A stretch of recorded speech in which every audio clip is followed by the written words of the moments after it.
আমাদের গোটা রাজ্য জুড়ে, গোটা শহর জুড়ে বিভিন্ন প্রান্তে যেমন নানা মণ্ডপের ছবি, নানা বারোয়ারির পুজোর ছবি আমরা দেখাচ্ছি। এই দুর্গাপুজোর বিভিন্ন শুরুগুলো কিন্তু হয়েছিল বনেদি বাড়িগুলো থেকে। ঠনঠনিয়া দত্তবাড়িতে মাতৃ আরাধনা হয়। এখানে মায়ের পুজোয় জড়িয়ে রয়েছে অসংখ্য ইতিহাস। প্রায় 170 বছরের পুরনো পুজো। এখানে দেবী পূজিতা হন কন্যা রূপে, উমা আসেন মহাদেবের কোলে করে। চলুন আজকে আমরা সেই ছবিটা দেখাবো। আচ্ছা, আপনাদেরকে জানিয়ে দিই, দত্তবাড়িকে রিপাবলিক দর্শভূজের সম্মান দিয়েছে।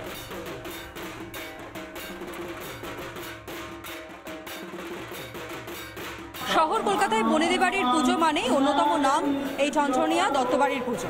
দীর্ঘ বছর ধরে, প্রায় 171 বছর ধরে এখানে মা পূজিতা হয়ে আসছেন। তবে এখানেও মায়ের রূপে রয়েছে স্নিগ্ধতা। মা এখানে মহিষাসুর মর্দিনী নন, একেবারে ঘরের কন্যা রূপে পূজিতা হয়ে আসছেন। এবং এখানে একই রকমভাবেই পুজো করা হচ্ছে মহাদেবকেও, অর্থাৎ সপরিবারে দেবী দুর্গা, তার পুজো এই দত্ত পরিবারে। যারা সদস্যরা রয়েছেন সেই দত্ত পরিবারের সদস্যদের হাতে আমি তুলে দেবো রিপাবলিক বাংলা দশভূজা সম্মান 2025। রিপাবলিক বাংলা দশভূজা সম্মান 2025 তুলে দেওয়া হলো দত্ত পরিবারের হাতে। এবং এই যে মা দুর্গার আগমন, তার আরাধনা, একটা আলাদা যেমন বাড়তি উচ্ছ্বাস, আবেগ, অনুভূতি থাকে, ঠিক একই রকমভাবে আজকের দিনে এইরকম একটা প্রাপ্তি, এই বিষয়ে কি বলবো? আমরা খুবই খুশি এবং আমাদের মাকে যে ইয়ে দেওয়া হচ্ছে তার জন্য আমরা খুব আনন্দিত। আমিও খুব খুশি হয়েছি। আপনাদের চ্যানেলের তরফ থেকে আপনাদের সবাইকে ধন্যবাদ জানাই। আমি আমাদের ঠাকুরকে যে এরমভাবে একটা সম্মানিত করা হলো তার জন্য খুবই বলছি। আমি পরিবারের সদস্যদের সঙ্গে কথা বলছিলাম, সত্যিই তো নিজের ঘরের মেয়েকে বিদায় জানানো, সেটা যে কতটা বেদনাদায়ক হয়ে থাকে সেটা হয়তো আমরা প্রত্যেকেই জানি। অন্ততপক্ষে যারা মহিলারা তারা তো সত্যিই জানেন, কিন্তু এখানে যারা পুরুষরা রয়েছেন, বয়োজ্যেষ্ঠরা রয়েছেন, আমি একটু কথা বলি।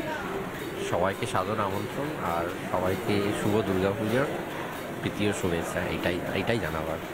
মানে দত্ত পরিবারের তরফ থেকে প্রত্যেকটা বছর আসে, প্রত্যেকটা বছর যাতে আমরাও তাদের সঙ্গে সামিল হতে পারি, আমাদের দর্শক বন্ধুরা তারাও যাতে সামিল হতে পারেন সেই আশাই রাখি। ভিডিও জার্নালিস্ট দেবকুমার সাহার সঙ্গে তনয়া ঘোষ, রিপাবলিক বাংলা, কলকাতা।